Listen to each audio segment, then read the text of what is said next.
UFC Fight Night Vegas 31, Makhachev versus Moises takes place this weekend, and I'm going to go through the entire card, starting with the early prelims, ending with the main events, giving my prediction and breakdown for every single fight on the card, starting with the early prelim opener of Badout versus Rodrigo Nascimento Ferreira. Good scrap at heavyweight to start off the card, not too shabby. Badout coming off a bad loss to Tom Aspinall in the first round, took the bout on short notice though, so you can't really blame him. Tom Aspinall also has been doing really good recently, so that's another thing that doesn't make that loss look too bad. Got destroyed though in that fight, cracked early, tried a couple of wild techniques with spinning shots on Tom Aspinall, but Aspinall stayed patient, took him down, got him to the ground, pounded him out pretty badly. Badout kind of accepted defeat as well by shelling up on the ground. Rodrigo Nascimento Ferreira also coming off a really bad loss to Chris Daukaus, however in the same situation. Daukaus has now gone on to look really good in the heavyweight division. Nascimento Ferreira is also a young guy in this division himself, 28 years of age, compared to the 33-year-old Badout. I feel like Rodrigo Nascimento has the advantage here. He has a good win over Dontel Mays in his career. Although Badout has got some wins, he's 8-2, it's not a bad record. I haven't really seen him beat that great opponent like I have seen Rodrigo Nascimento Ferreira. I'm not even saying that Dontel Mays is a great opponent. I'm just saying that he's at least a UFC fighter that I've seen Rodrigo Nascimento go out there and beat and take down and work on the ground. And after watching Tom Aspinall easily destroy Badout on the ground, I mean, Rodrigo Nascimento Ferreira, his game kind of revolves around grappling, so I don't see him doing anything other than going out there, pushing Badout up against a cage, creating no distance whatsoever, and just trying to drag Badout to the ground where he's going to have an advantage. He has a weight advantage, he has a reach advantage, he has a bit of a height advantage, he has an age advantage as well, 28 compared to 33, and he's more improving in my opinion between fights. Still a young guy in his career, taking a long time off since the Daukaus loss. I feel like Rodrigo Nascimento Ferreira is going to go out there, get the job done by submission in round number 2 by arm triangle against Badout. Badout might get a KO early, but I don't see that happening with Rodrigo Nascimento Ferreira. I don't think Badout's as good of a striker as Daukaus or anywhere near that, in all honesty. I think Nascimento's going to survive, take down Badout, get him down in there in deep waters, and get a submission win in the second round. Moving on up the card, Francisco Figueiredo versus Malcolm Gordon. Not the best fight again, but we got the Figueiredo brother on the card. Good to see him doing his work now in the flyweight division. Coming off a good win against Jerome Rivera, but by decision, which now doesn't look too good because Jerome Rivera gets finished all of the time. So having a decision win over him is not too good in all honesty. Figueiredo, Francisco Figueiredo, he is the lesser favorited brother in the family in my opinion. I think Davison Figueiredo's the favourite son, very clearly. Francisco Figueiredo, although he's a very good fighter himself, 12-3-1, good record coming into the flyweight division. Big guy for the division as well, huge guy for the division. Does have a reach disadvantage here against Malcolm Gordon. The heights are completely wrong. He is actually taller than Malcolm Gordon here. But Gordon is just so bad, I can't see Francisco Figueiredo losing to him. Maybe if Malcolm Gordon had some brutal KO power, I could try and bet that Figueiredo would get KO'd early, but he's got a good chin, to be fair to him. He doesn't get KO'd easily. Like, he takes some good shots in fights. It's not like he's glass-jawed in the division. I mean, Francisco Figueiredo, big guy, great grappler, fought at bantamweight before in his career. I think he fought his last fight in the bantamweight division against Jerome Rivera. Much bigger, much stronger in my opinion in the clinch, in the grappling situations. I think he's going to walk down Malcolm Gordon, put him out of there in round 1 with a body shot TKO. If you've watched Francisco Figueiredo fight before his UFC debut, you'll know about those body shots. He dips in some real nasty lead hooks to the body, and I can just see Malcolm Gordon folding over like he normally does. I mean, Malcolm Gordon's just not impressed me whatsoever in his UFC career so far. Lost to Amir Albazi almost immediately by triangle choke. Lost to also Sumadwerji, got a TKO on him really easily, and I'll tell you this, it looks real suspect. It looked like Malcolm Gordon really pussied out after that landed. It's a flyweight division. You're not going to get put out by one shot and have a Shane Burgos-like loss on your record compared to Edson Barboza, where Burgos just sort of faded backwards and flopped to the canvas. I feel like Malcolm Gordon just doesn't really have the heart to be in this game. He might have some good wins. He might be really athletic. He's got a long reach for the division. I just don't think he really belongs, and I think Francisco Figueiredo is going to walk him down, put him away in round 1. Figueiredo gets it done in 1. Moving on up the card, Miles Johns versus Anderson Dos Santos. I'm going to go with Miles Johns here, man. I actually really respect Miles Johns. I like his game. I know he's a little bit of a smaller guy here. I mean, they're both sort of similar. They're a bit of stocky guy for the bantamweight division. They're both in the same sort of frame. Anderson Dos Santos has a really big reach advantage over him, 70-66. But I just trust Miles Johns to win. I really like Miles Johns. I've been saying I've been saying this for a very long time. He's a very, very good fighter. He has one loss on his record to Mario Batista. Got hit with a flying knee. That kind of stuff happens. I mean, Impa Kasanganay got hit with the Buckley kick.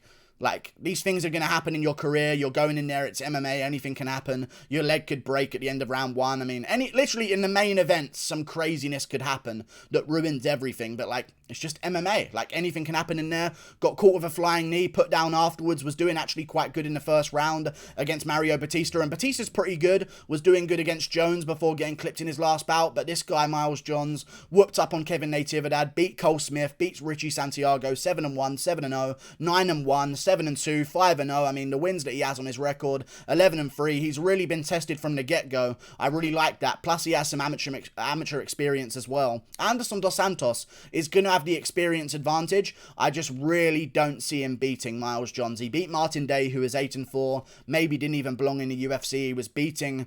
Martin Day was actually beating Dos Santos before Dos Santos went for a guillotine choke off of a terrible, terrible takedown by Martin Day in the middle of the open.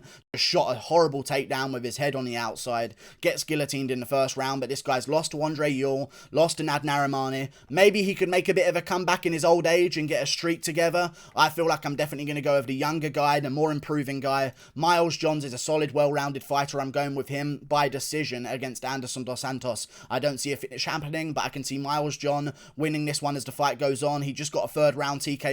I'm not too worried about his cardio, in all honesty. Miles Johns, I think, is going to push the pace and just outstrike and outgrapple Anderson Dos Santos in all 3 rounds. Got third round finishing ability. Doesn't really slow down too much. I'm picking Miles Johns by decision. Moving on up the card, Khalid Taha versus Sergey Morozov. Now, I think this is very even of a fight, in all honesty. I think Sergey Morozov, he really impressed me against Umar Nurmagomedov. I know how good Umar Nurmagomedov is, but Sergey Morozov was scrambling, landing good shots, constantly moving, not letting Umar just get a free win. I mean, against the odds against Umar Nurmagomedov, absolute weight bully because he's from Chechnya, of course. Around that Dagestan area, they're always way bigger than their opponents because they're so superior. But I feel like, yeah, even against a much larger opponent in Umar Nurmagomedov, he held his own in the grappling. Granby rolling out of certain situations, making Umar Nurmagomedov work to really try and get some takedowns, stuffing a couple of takedowns as well, landing some good shots of his own. I feel like Sergey Morozov could really be something in this division. Khalid Taha also did look good against Raoni Barcelos, so I guess you could use the same kind of logic there. But Raoni Barcelos basically just whooped him for 3 rounds. Like, Barcelos is really good, but Taha just kind of showed that he's tough. He didn't really show that he really has much. He just showed that maybe he can take a beating pretty well. I think I'm going to pick the underdog here because he is an underdog, and I don't understand why he's an underdog because I think there should be evens. He's actually a bit of a juicy underdog as well. Khalid Taha is almost a 2-1 favourite, so I'm going with Sergey Morozov, very experienced, from a very good promotion as well. Khalid Taha does have some good wins on his record, but not nearly near the level of wins that Sergey Morozov have. I mean, Sergey Morozov, I believe, is from M1, beat some great opponents, yes. He is from the M1 Challenge. You look at Khalid Taha's record, Boston Salmon hasn't really gone on to do too well, in all honesty. Had some other wins in his record that aren't too good, split decisions over good opponents. Then you look at Sergey Morozov, wins over 16-4, 5-0, 6-0, 7-2, 11-4. Great recorded opponents throughout his career. Lost to Movsar Evloev, redeemed one of his losses to Josh Rettinghouse later in his career as well. And lost to Umar Nurmagomedov. I mean, he's really fought really great competition, in all honesty. Lasted till the 3rd round against Movsar Evloev. I mean, this guy's really been put through the ringer. He's still young in his career, 32 years of age, still in his prime. I think he goes out there and gives Khalid Taha a real run for his money. And I might go with a decision win for Sergey Morozov, 29-28. Maybe Taha does good in the 3rd round and wins it there. I think Sergey Morozov's definitely going to win the first 2 rounds. I don't see either guy getting finished, so I'll go with Sergey Morozov getting the upset win. Moving on up the card, Amanda Lemos versus Montserrat Ruiz. Now, if Amanda Lemos knows how to defend a headlock like a child's playground headlock, then she'll win. If she doesn't know how to defend a 10-year-old's headlock, she'll lose. That's all this is in this fight. Montserrat Ruiz goes for a headlock.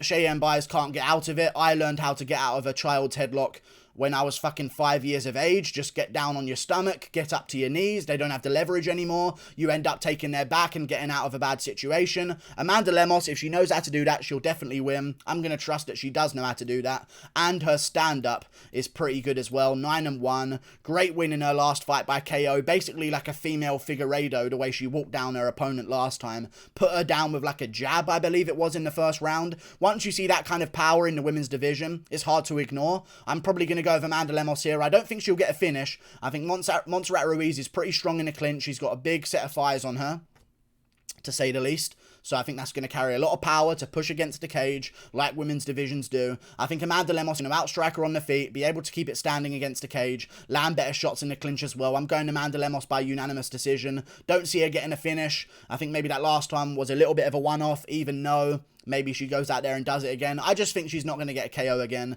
It's not like she's KOing everyone in her career. I'll go with Amanda Lemos by unanimous decision, 30-27, getting the job done. Moving on up the card, Daniel Rodriguez versus Preston Parsons. This is sad because this was supposed to be Daniel Rodriguez versus Abubakar Nurmagomedov, and it was going to be an amazing fight. Preston Parsons, the short notice replacement opponent. Do I think he's going to win against Daniel Rodriguez? Not in any way whatsoever. However, he is actually a decent, okay guy. He's beat some good opponents. He has a 6-1 win on his record in the first round by armbar. He beat a 10-4 guy, a 5-2 guy, a 2-0 guy. Like he's not like a what we saw Chris Moutinho as. Like, he's actually a pretty decent short notice replacement here for Daniel Rodriguez on a 4-fight win streak on the regional scene. Not really from a great promotion though, which always is a little bit suspect. I like to see guys go through LFA or even Cage Fury or even Cage Warriors or KSW or EFC. One of these areas from around the world. Rising even is a good promotion to come out of if you're in the Asia area.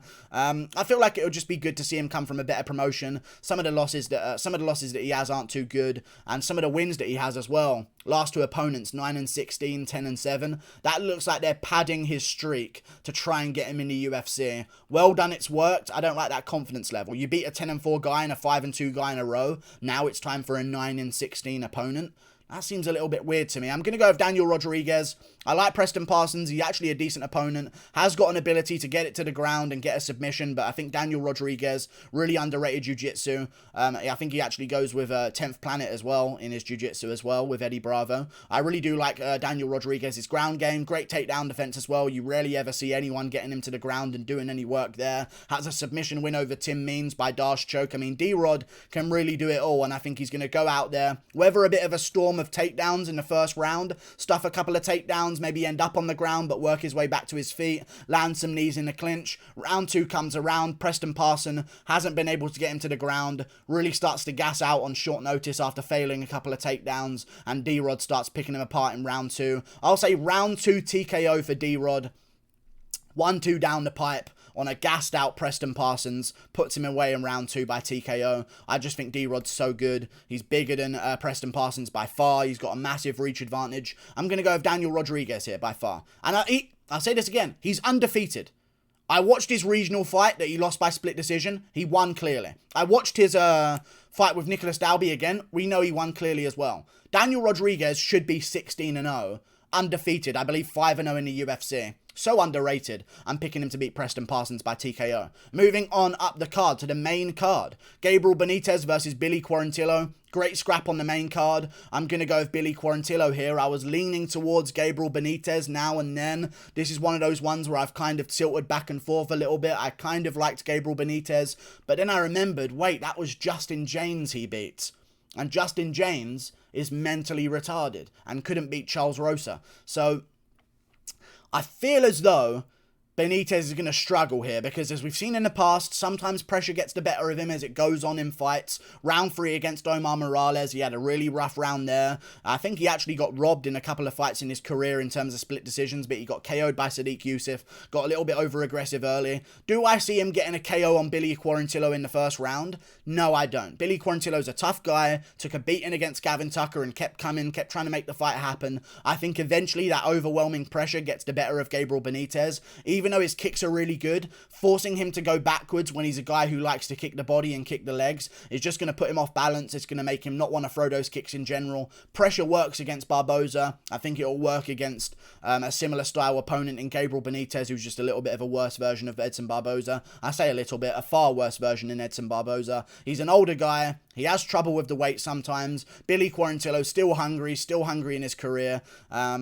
Yeah, I feel like I'm going to go with Billy Quarantillo getting this one done by unanimous decision. 29-28, winning the last 2 rounds, mixing in some takedowns there against Gabriel Benitez as well. I think Benitez is good. He's just a little bit too first round heavy, and I don't see him getting a finish because this isn't Justin James. It's Billy Quarantillo. He's actually quite good. He beat Camuela Kirk by 3rd round TKO. Camuela Kirk just beat Makwana Mirkani on short notice. Like, I think Quarantillo's pretty good. I've changed my mind here. I'm going with Quarantillo 29-28. Winning the last 2 rounds based on pace, cardio, and pressure. Just out-voluming Gabriel Benitez in the last 2 rounds. Moving on up the card, Rodolfo Vieira versus Dustin Stoltzfus.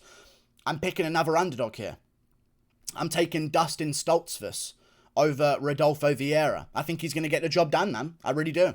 Dustin Stoltzfus, I believe in him. I think I do. Rodolfo Vieira in his last fight against Anthony Hernandez, well done, you got your opponent to the ground, but with basic understanding of submission defense, he easily avoided your submissions.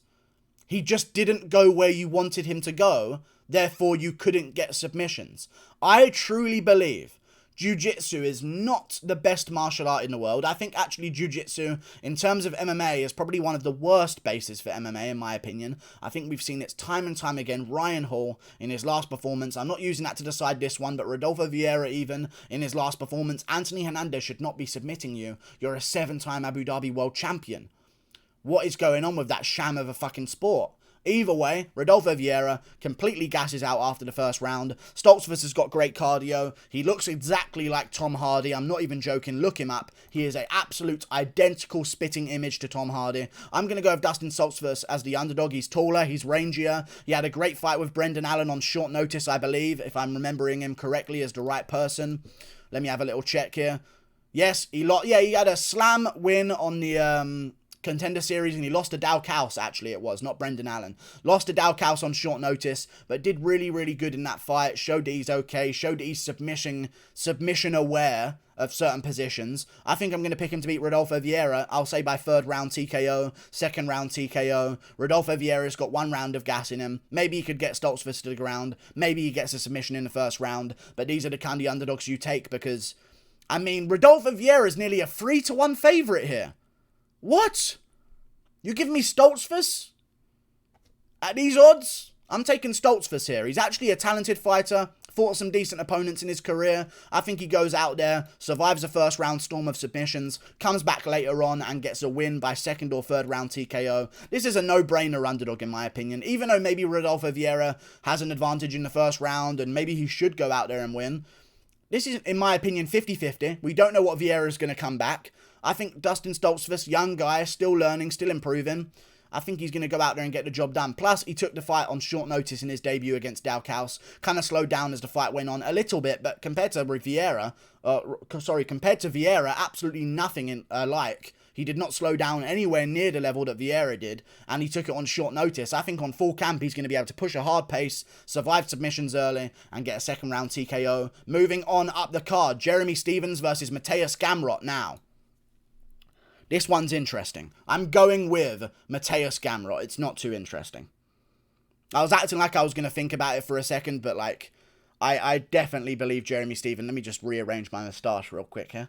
I definitely believe Jeremy Stephens is going to lose. I think he's going to lose by TKO as well. I've been singing the praises of Mateusz Gamrot for a very long time. I thought he beat Gamrot Reneau in his debut, even though it was a razor-close fight. I'm not going to call it a robbery. I thought he slightly got the better of Gamrot Reneau in his debut. Last performance he had against Scott Holtzman, I believe it was, a fucking devastating performance. Great takedowns, great speed on the feet. He's not a big lightweight either, so I think that's going to be a shock to Stephens. He thinks he's coming up a division, things are going to get a bit slower. Mateusz Gamrot is not a huge guy for the division, very light on his feet, moves around a lot, very, very good opponent. I think he gets a TKO win in the second round against Jeremy Stephens. After winning the first in a technical stand-up battle, I think in the second round he starts to find his openings on Stephens. Stephens has been KO'd now by Qatar. He's had some damage in his career overall. He's getting a bit up there in terms of age. I'm going with Mateusz Gamrot, man. I think he can mix it all together. And I think Stephens, at featherweight, he was a little bit of a weight bully. So he could maybe hold off some good grapplers. You know what I'm saying? Very big guy for the division, known to be very strong. At lightweight, I don't think he carries those same advantages that have kept him in the game for so long at featherweight. I feel like he's going to lose to Mateusz Gamrot by second round TKO, get outclassed early. I mean, this is 4 losses in a row for Stephens. If he loses this one, it's 5. This is definitely going to be the end of his career, in my opinion. Mateusz Gamrot gets the job done by TKO in round 2. Couple of level changes, make Stephens thinks about the takedown. Then all of a sudden, right hand straight on the chin, puts out Jeremy Stephens in round 2. Mateusz Gamrot gets the job done by TKO. Moving on up the card, Marion Reneau versus Miesha Tate. So, I'm not picking Miesha Tate. I'm picking Marion Reneau as an underdog here. I'm taking another underdog. I think there's going to be quite a few underdogs on this card. I've taken 4, I believe, so far, including this one. I am taking Marion Reneau over Miesha Tate. Don't get me wrong, Marion Reneau is not a good fighter. Neither of these women are. I know Miesha Tate has been a world champion, and that sounds weird if you don't really know, but women's MMA. Miesha Tate, Marion Reneau. Miesha Tate has not been in the cage. We talk about McGregor's absence for a year. We talk about it for 2 years. The fact that Tapology are 88% in favour of Miesha Tate is absolute proof that they are a bunch of absolute soy boy simps, in all honesty. Like, that is absolutely disgraceful behaviour. 88% in favour of Miesha Tate, in all honesty. They say this is a fight that Miesha should win. Miesha Tate lost to Raquel Pennington exactly the same way Marion Reneau lost to Raquel Pennington. Marion Reneau has been active recently. She fought a couple of months ago in March, I believe it was. Lost that fight to Macy Chiasson, don't get me wrong. But Miesha Tate has not fought in so long. And the people that she lost to in her career, don't get me wrong, Holly Holm still doing good, but it was a random comeback based on one moment where she got the back of Holly Holm and made a random comeback after Holm was basically outstriking her the entire time in a boring fight, in all honesty. I know it gets painted as one of the greatest fights of all time, but it was really fucking boring, really. Other than that, I don't see Miesha Tate winning this one, man. A win over Jessica Eye by decision. She's now a flyweight, losing all the time. You know what I mean? Like, fair play, she has got some good wins in her career, but I feel like I'm going to be going with Marion Reneau here. The activity, I smell an upset, and I also smell Miesha Tate not fucking training for all this time off whatsoever. She hasn't been training for this time off. The last time she fought was in 2016, November. Nothing since then. That's nearly 5 whole years away that she has not been in that cage, and she's had nose jobs, and she's had tit jobs, and she's had this job and that job and this job and blow jobs at 1FC to get her job there. But, like, I don't feel like Miesha Tate is going to get this one done. I think she's going to go in there, get punched in the chin a couple of times, because that's bound to happen. It's an MMA fight. She hasn't been in there for 5 years. I think Renault's going to come out early, land some good shots on Miesha Tate. That already broken nose that has been misfigured and shaped back into place so many times in her career is going to get broken again, and she's going to call it quits, take the paycheck for show money, and say, oh, well, I tried. I was stunning and brave for a second. I'm going to go with Marion Reneau, the bruiser, 9-7 fighter, going out there and just being a little bit more game, a little bit more gritty. She's fighting for her contract here. She's on a losing streak against good competition. No, to be fair to her, she has fought some good competition opponents. Not any bums in the women's divisions, as far as women go anyway. Marion Reneau, fighting for her career. I think she goes out there and beats Miesha Tate. Even if this is the last one in her career as well, and she wants to call it quits afterwards, getting Miesha Tate on your resume before you go is an amazing thing. I think she comes out hungry and wins. Moving on up the card, Islam Makhachev versus Thiago Moises. I'm going to go with Islam Makhachev. You knew it. I hate the odds. The odds really infuriate me. Do I believe Makhachev's going to win? I do believe Makhachev's going to win. I think Makhachev's going to win a decision. I don't think he's going to get a finish here. Thiago Moises, tough as they come. Don't see him getting submitted by Makhachev. If Makhachev goes to the ground in the first 3 rounds and somehow submits Thiago Moises, he's way up in expectations compared to what he was before for me. Drew Dober, I believe, would beat Thiago Moises. After watching the Alexander Hernandez fight with Moises, where arguably I mean, I thought Moises won, but Hernandez can fucking toot the horn of robbery a tiny bit. He did outland Moises in a couple of those rounds. But it was close. I gave it to Moises. Landed some better shots in my opinion, even though he landed a few less in some of the rounds. I thought he won the fight against Hernandez. But Drew Dober just walked through Hernandez. Got taken down a couple of times, sure. Got exposed in the grappling a little bit there, which gave us a little bit of a heads up on how we do against Makhachev. But Drew Dober walked down Alexander Hernandez on the feet, beat him up, finished him in round 2. I think Dober would beat Thiago Moises. I think the grappling of Thiago Moises is not going to be able to get it to where he wants it to be in order to do anything to Islam Makhachev. Makhachev will stay out of the bad positions. He's just way too strong. Way too big. Islam Makhachev is a huge lightweight. He's one of the biggest there is. Of course, he's from Dagestan. He's going to be way bigger than his opponents. They cut a lot of weight from that area. Every one of their fighters is just way bigger than... I mean, we just spoke about this with Umar Nurmagomedov.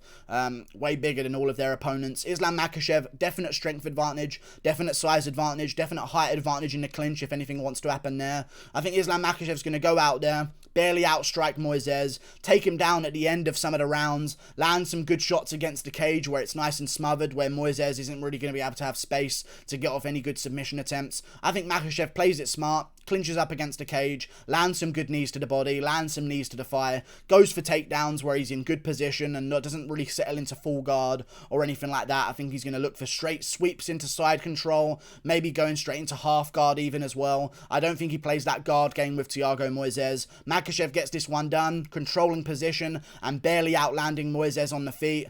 I think he's going to get this one done by decision, 5 rounds to none against Moises. Maybe Moises does quite good and surprises us.